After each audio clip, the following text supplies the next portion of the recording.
11th Parliament. And looking in here, I see police yesterday picked up extra 4 cars from one of her residences at Mackinnon Road in Nakasero. And you take a look at police towing, among others, a Toyota Land Cruiser. There is a Toyota Lexus. We do have another Mercedes-Benz Maybach, and many other things that are being looked into at the level of investigations to see that they conclude on this process and certainly make sure there is credible evidence to undertake any further legal proceedings that may be going in at that level. And in more stories in the Daily Monitor, we do know that there is still the conversation around Ebola in the country, and here our government has issued tough measures for schools through the Ministry of Health, and they do say Uganda's Health Ministry has issued new Ebola standard operating procedures for schools ahead of reopening for Term 2.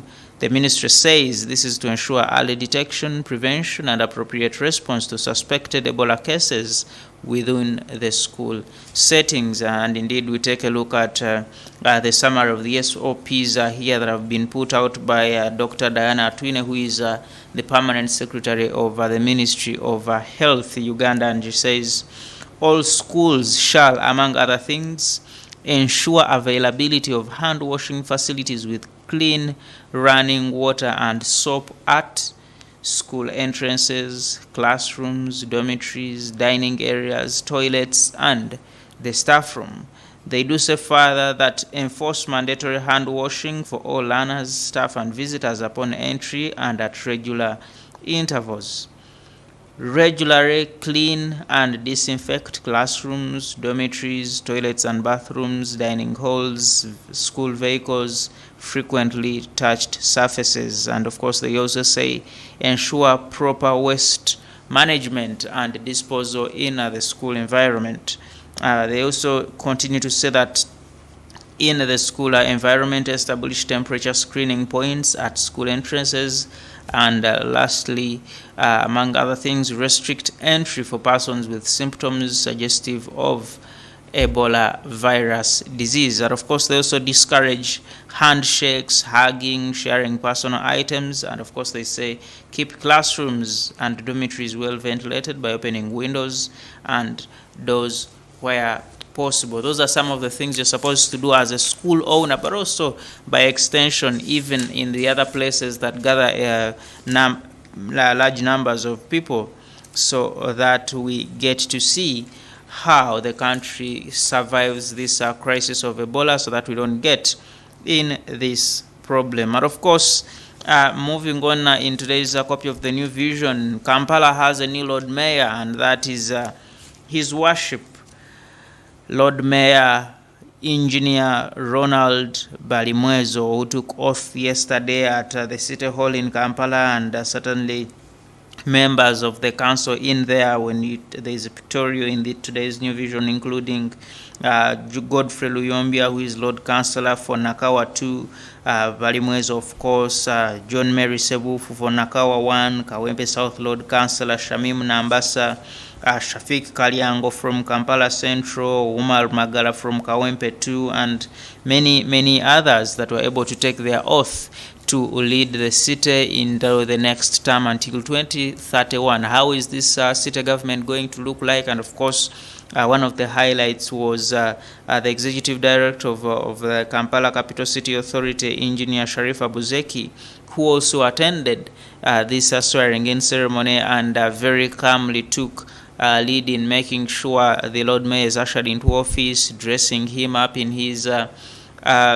royal garments, and we get to see how they are going to work alongside each other in the new term. And of course, more from the New Vision this morning, we take a look at musician Jose Chameleone and wife have agreed to separate over desertion.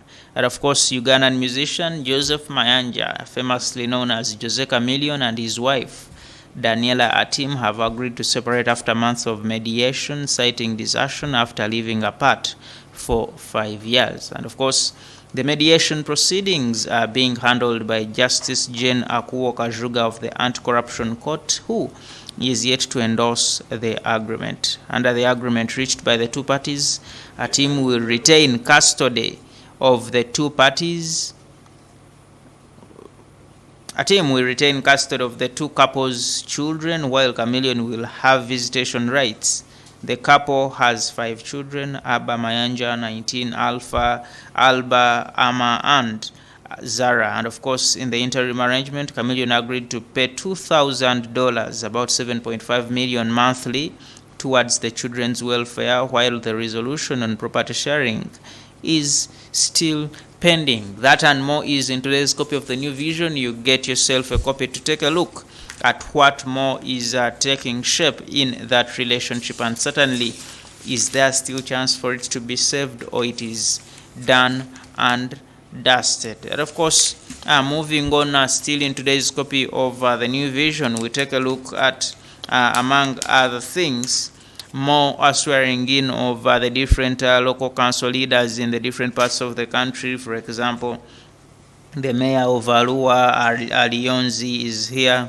He took his oath. Alionzi Lawrence Dangote. We have the mayor of Omoro Okot Biamukama from Kanungu. We have Mayuge Yumbe, Bodaka Kole, and many other local government leaders who took their oath and certainly are going to lead the nation in the coming years. And of course, those of you that have children, learners, students in secondary school, in today's copy of the New Vision, we have a bit of challenges set out for them in physics. You have challenges that are set in physics. You take a look at that and certainly see if they are up to par and if they can challenge other colleagues from the teachers that have set this. I see Nabisunsa Girls School and Chambogo College School. They merged brains to come up with this exam here, and please take a look at it and let your children give it a try as they near going back to school. We know that it is coming back sooner than we expect, and certainly just be ready to take it over. And of course, lastly, from the New Vision, we do have Arsenal sealing their 14th Premier League title after 22 years. And of course, we have pictorial of Arsenal players in here celebrating, and indeed many Ugandans have been in celebration mode since this news came into their ears. But that and more in today's copy of the New Vision.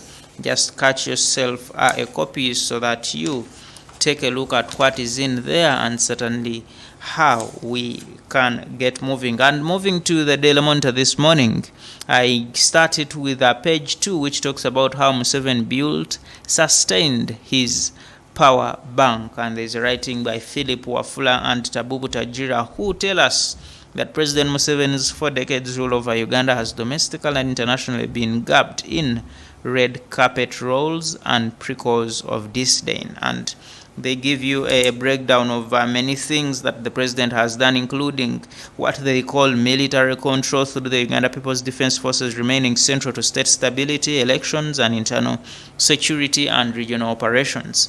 More to that is what they call political patronage, grassroots networks, institutional dominance, regional diplomacy, what his supporters say, and certainly what his critics say, and his ability to merge the two to make sure he remains in power in Uganda here and steering us to the different levels that have to be. And of course, more from today's copy of the Daily Monitor. Again, it is reported about the cars that were impounded from Speaker Anita Among's residence. And of course, herein we talk about the first 2 that were taken from Chigo and the 4 that were taken from the Nakasero home yesterday. And there is more detail about that. Do you want to know which car, why they were taken, and where they are right now? Catch yourself your copy of the Monitor to take a look at, including what law is saying. The IGG has a statement in here.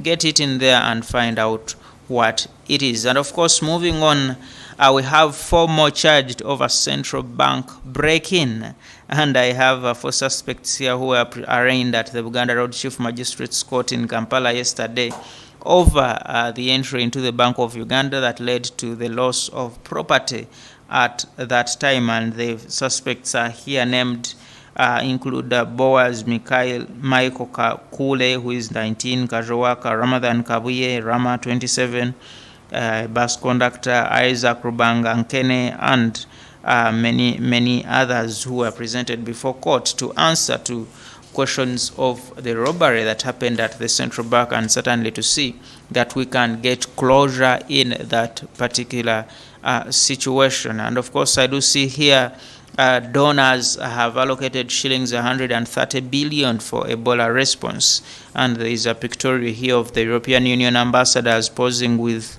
Bunyoro Kingdom officials at Karuzika Royal Palace in Hoima City. And of course, the package that is from the EU is going to assist Uganda and the DRC in combating this disease that is threatening lives, especially that we know that there is a big problem in the DRC, and of course Uganda is taking precautionary measures to see that this crisis does not get on with us to create problems for us. I have a comment in our quote of the day from the Honorable Norbert Mao, who is the Democratic Party President General, who says, "I am still in the race and we cannot choose leaders through improvisation. The Speaker's office is too important for trial and error." Who is trying and who is erring, and certainly does Mao's stance still make sense for the nation? And of course, we continue with more commentary from members of parliament that were recently sworn in and what they promise to do in the new term. The Honorable Matia Kasaija from Buyanja County says, "Think and make a system of youth having jobs a very big priority.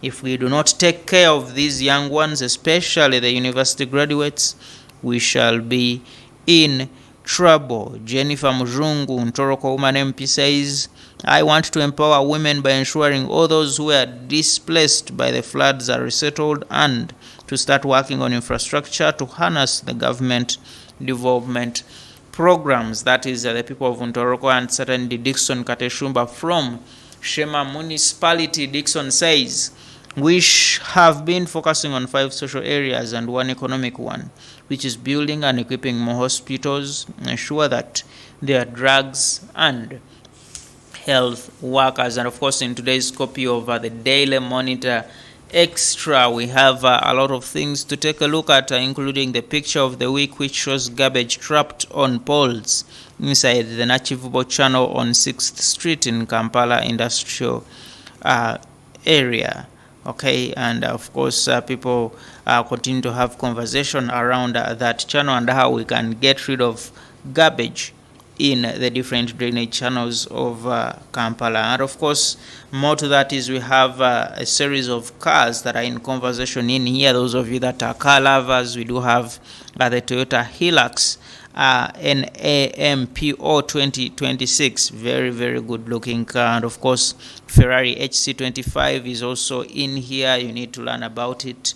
Jeep recalls are some of its SUVs that have been on the market. Are you one of the owners of those, and you know the process in you taking it back for correction and certainly getting what you must get? And that and more in today's copy of the Daily Monitor Extra, including the Dr. Ezra Suruma and wife love without an exit inside the Suruma's 34-year marriage. Do you want to learn about the Surumas and certainly how they have sustained their marriage?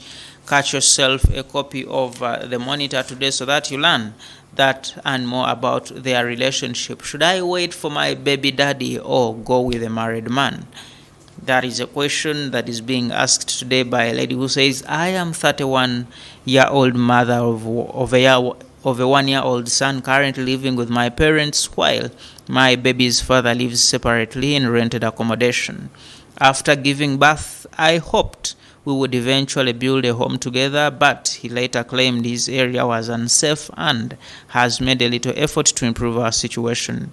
Although he occasionally checks on the baby, his emotional and financial support are minimal, leaving me to handle nearly all of our child's needs alone. Recently, I reconnected with a 50-year-old married man with 7 children who had previously shown interest in me.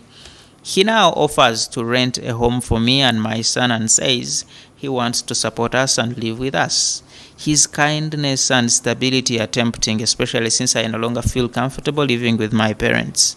However, I feel deeply conflicted.